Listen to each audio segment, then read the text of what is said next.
سلام، علی فریکن هستم، رئیس کمپانی WWA و یکی از پرافتخارترین کوششکاران این کمپانی. امروز اومدن دو تا سابمیشن ساده کاربردی اما خطرناک رو بهتون آموزش بدم. برای حمایت از ما لایک، کامنت، زنگوله و سابسکرایب فراموش نشه. بزن بریم.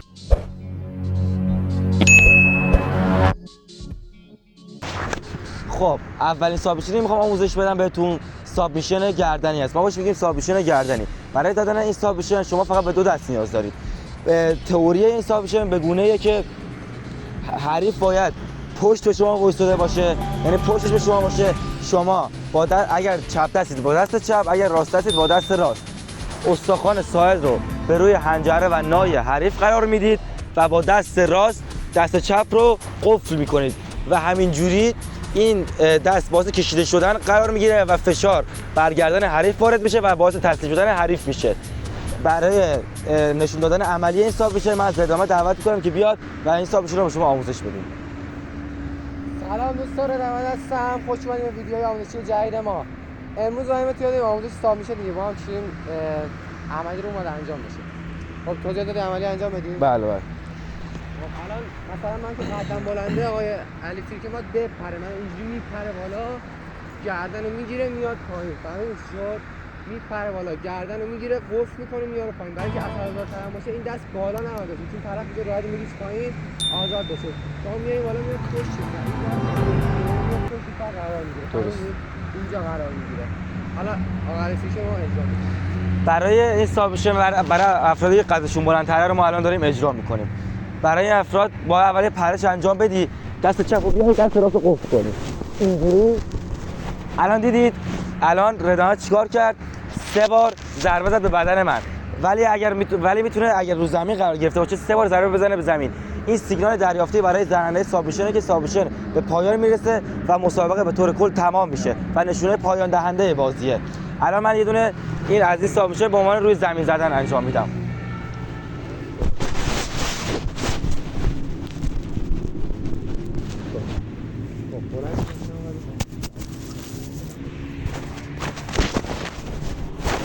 بزن بریم برای سابمیشن دوم.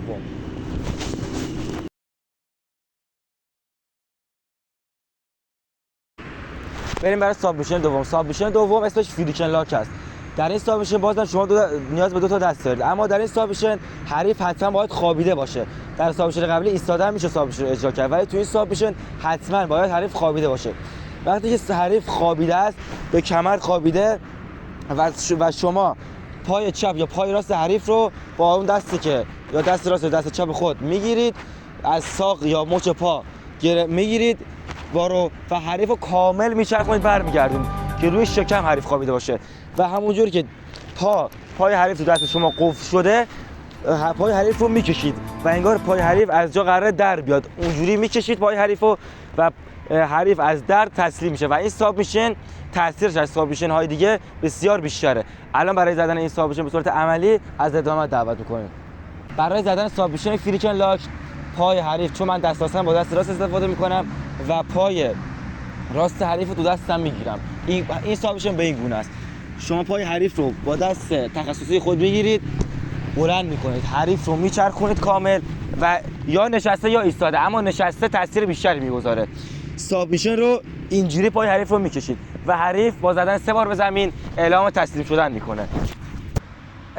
برای زدن حالت دوم این سابمیشن که حریف ایستاده است، حتما باید حریف رو به زمین بزنید و راحت ترین راه به زمین زدن حریف اینی که شما دخمش رو بکنید. الان این سابمیشن رو با روش دخم کندن به شما ارائه میکنم.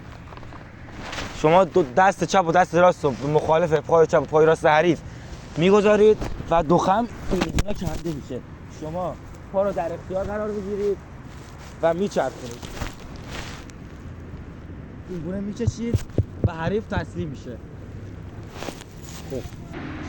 این هم از ویدیوی امروز. اگر خوشتون اومد لایک کنید، کامنت بذارید، زنگوله رو بزنید و سابسکرایب کنید و اگر پیشنهادی دارید برای گذاشتن ویدیوهای جدید و سابمیشن ها و فینیشر ها و فن های جدید، حتی تو کامنت ما ارائه کنید. خداحافظ دوستان.